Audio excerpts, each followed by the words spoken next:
Could you please welcome Eric Idle live from London? Thank you. Good morning. Hello. Eric, I swear I just caught you off camera taking a selfie. Not really, but still, thank you. It's great to see you live from London. It's a very crazy time over there in the UK. Are the British Isles still actually afloat? Well, I don't live here. I've lived in California for 27 years, and they've gone completely bonkers since Brexit. You know, they elect a new prime minister every 12 minutes by about 14 people who belong to the Conservative Party, and that's it. You know, their idea of democracy. And the pound has sunk lower than, well, the tube station, I think. It's gone downhill so far. So I actually appear on things for barter now. They give you some chips and fish, and that's all. It's better that way, you know. At least you eat, you know. Eric, you are full of life, and I'm so happy to be here with you. You're coming to Sydney for one night only. Why just Sydney, and why just one night?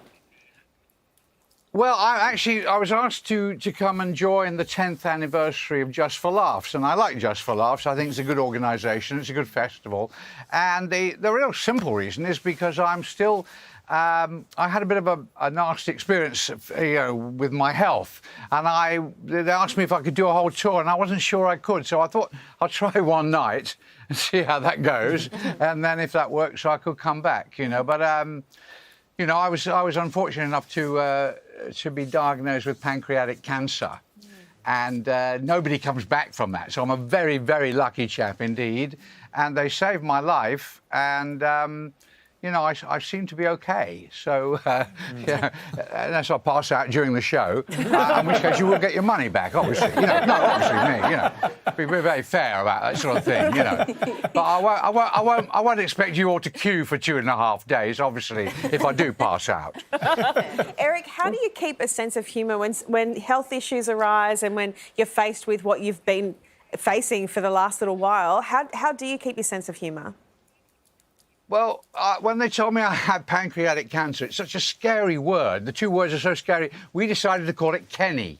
So I'm suffering from Kenny. I'm gonna visit the Kenny doctor at the Kenny Centre, you know, and so you know, and you still got to get through it. You know, we all got to do it in some form, time or another. So I did write a song called "Always Look on the Bright Side of Life,"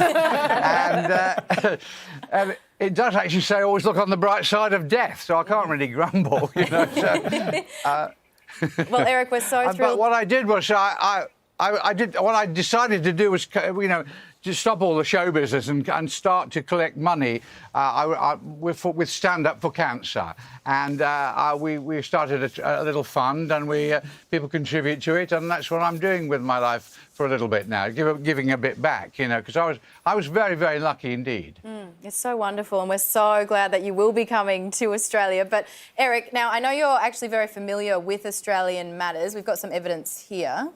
Michael Baldwin, this is Bruce. Michael Baldwin, this is Bruce. Michael Baldwin, this is Bruce. Is your name not Bruce then? No, it's Michael. That's going to cause a little confusion. Now, I don't mean to cause confusion, Eric. None of us are called Bruce on this panel tonight. Is that okay? That's fine. I think we stopped it. That was in 1972, I do have to point out. And by that, I don't think I'd even been to Australia, though I did marry an Australian. And and then I married an American. I'm working my way through the alphabet, and I got stuck in the A's. Eric, you've spent some time with remarkable people, and post, I think, the pancreatic cancer cycle that you've been on, what does creativity and imagination look like for you in this next phase of your life? Well, I think I don't know. I think I'm grateful. You know, you get a reprieve. It's a great thing. I mean, I've been living from 6 months to 6 months with blood tests and MRIs and things.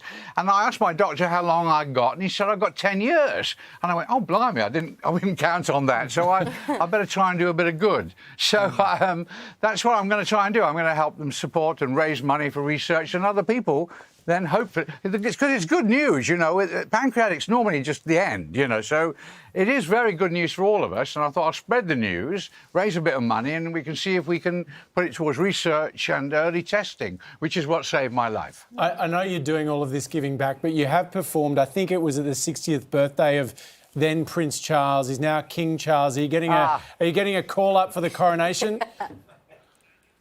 I doubt it. I think I put my foot in it there. No, actually, I was just on The Masked Singer last week in America.